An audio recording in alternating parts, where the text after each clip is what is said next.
নমস্কার, আমি আইআইএম এর স্টুডেন্ট শ্রেয়া রয়, ফার্স্ট ইয়ার ইলেকট্রিশিয়ান। নমস্কার, আমি সুরেশ রায়। আমরা যে প্রজেক্টটা বানাচ্ছি সেটা হচ্ছে রাডার সিস্টেম। তো এখানে আপনারা দেখতেই পাচ্ছেন আমরা একটা রেলওয়ে সিস্টেম বানানোর চেষ্টা করেছি।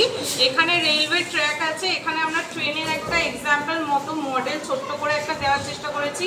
এখানে আমাদের মেইনলি আছে হচ্ছে সেন্সর, এটাতে পাওয়ার দিলে সেন্সরটা বোঝা যাবে।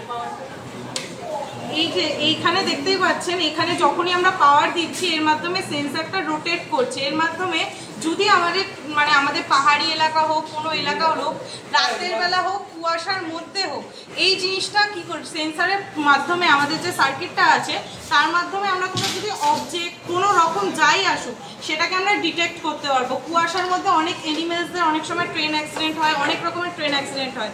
তো সেটা থেকে আমরা এটা দিয়ে বাঁচতে পারবো। আমাদের আগে দিয়ে অবজেক্টটা যে ডিটেক্ট হচ্ছে সেটা দেখিয়ে দেবে। আর এর মাধ্যমে আমরা রেলওয়ের অনেক রকমের অ্যাক্সিডেন্ট থেকে বাঁচাতে পারবো। সেফটির জন্য এটা খুবই ভালো একটা সিস্টেম আমরা তৈরি করেছি। নমস্কার, এখানে আমরা শেষ করছি।